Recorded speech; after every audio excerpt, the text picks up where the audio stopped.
Hi guys, welcome to day 3. I'm so glad you tuned in again today.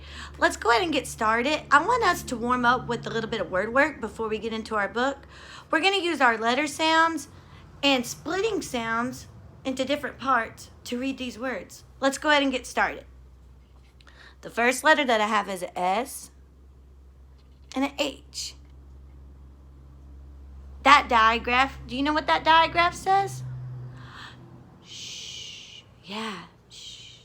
Now I'm going to add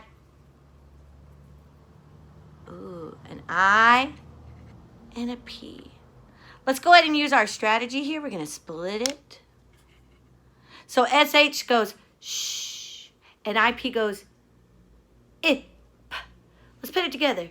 Shh, ip, ship. Ooh, shh, ip, ship. Now, I don't want to get rid of all the letters, so I'm going to take the I away, and I'm going to put an O there. Can you tell me what word we made now? Let's use our splitting strategy. So we have SH goes shh. Can you tell me what OP says?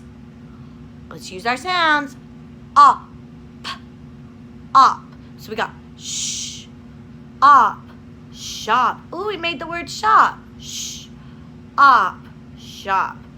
Okay. Now, I'm going to take away my first letter, and I'm going to put a C here.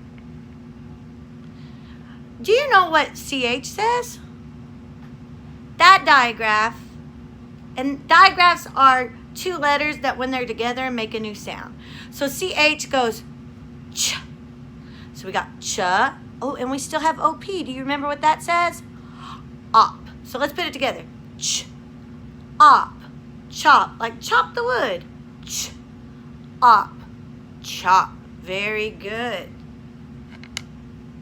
Now I'm going to take my O. I'm going to put my I back. Let's see what that makes. Remember, CH, that digraph says ch. Ch. And IP, let's use our sounds. I. Ch, ip, chip. One more time. Ch, ip, chip. Very good. Maybe you can write some of these words down on a piece of paper. That would be great. And then you can practice those digraphs.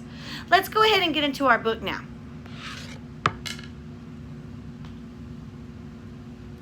All right.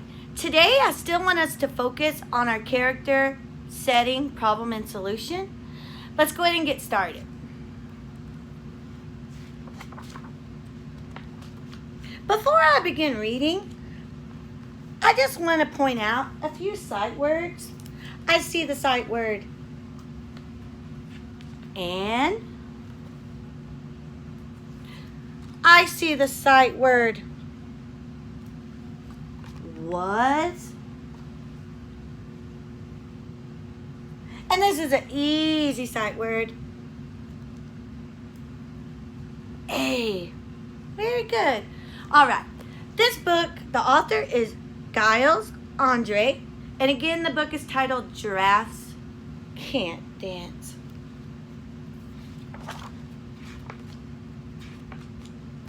Gerald was a tall giraffe whose neck was long and slim, but his knees were awfully crooked and his legs were rather thin.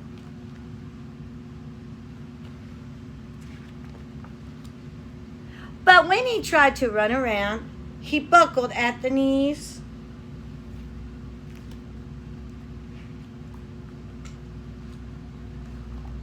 Now every year in Africa they hold the jungle dance where every single animal turns up to skip and prance.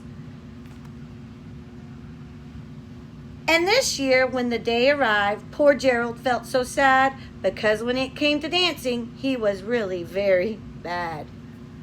Aw, poor Gerald. Can you tell me who the character is? Yes, Gerald. And I see a bunch of other animals that might come into play later as characters. Can you identify the setting? Yes, they're in Africa. Very good. Africa is a country way on the other side of the ocean. The warhawks started waltzing and the rhinos rock and rolled. The lions danced a tango that was elegant and bold. The chimps all did a cha-cha with a very Latin feel. And 8 baboons then teamed up for a splendid Scottish reel. Gerald swallowed bravely as he walked toward the floor, but the lions saw him coming and they soon began to roar. Hey, look at clumsy Gerald, the animals all sneered. Giraffes can't dance, you silly fool. Oh, Gerald, you're so weird. Do you think it's kind to make fun of Gerald? No, it's not kind to make fun of him. Gerald simply froze up. He was rooted to the spot. They're right, he thought. I'm useless. Oh, I feel like such a clot. So he crept off from the dance floor and he started walking home. He never felt so sad before, so sad and so alone. Can you tell me the problem? Oh, if you said that he was sad because the other animals were making fun of him, you would be right. Oh, poor Gerald. Then he found a little clearing and he looked up at the sky. The moon can be so beautiful, he whispered with a sigh. Excuse me, coughed a cricket who'd seen Gerald earlier on, but sometimes when you're different, you just need a different song. Oh, can you tell me the new character that came in on this page? Yes, the cricket. And the cricket is being very kind to Gerald. That's great. Listen to the swaying grass and listen to the trees. To me, the sweetest music is those branches in the breeze. So imagine that the lovely moon is playing just for you. Everything makes music if you really want it to.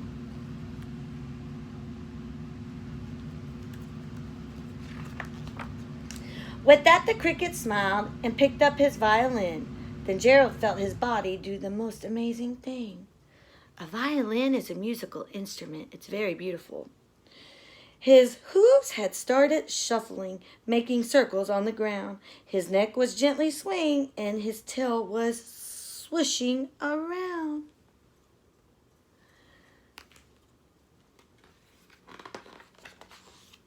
He threw his legs out sideways, and he swung them everywhere.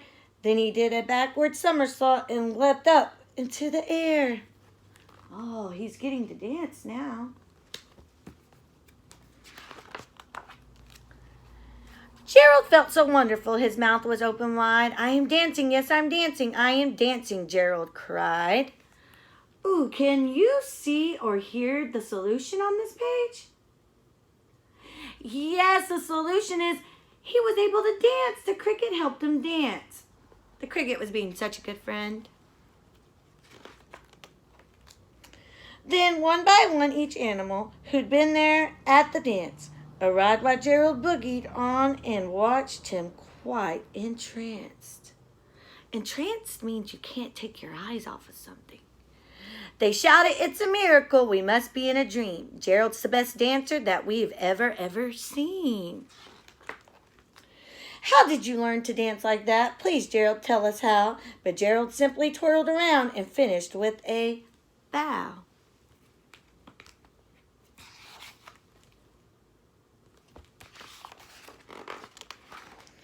Then he raised his head and looked up at the moon and stars above. We all can dance, he said, when we find music that we love. I hope you're having fun today, and I hope you find a way to dance and be kind, like the cricket was kind. Before we go, if your parents have a deck of cards at the house, I wanted to show you this neat math trick with cards. So, if you take 2 cards, right now I have a 5 and a 4. You can add these cards together. So 5 and 4 make 9. Very good. 9 and 2. Let's count. 1, 2, 3, 4, 5, 6, 7, 8, 9, 10, and 11. 9 plus 2 equals 11.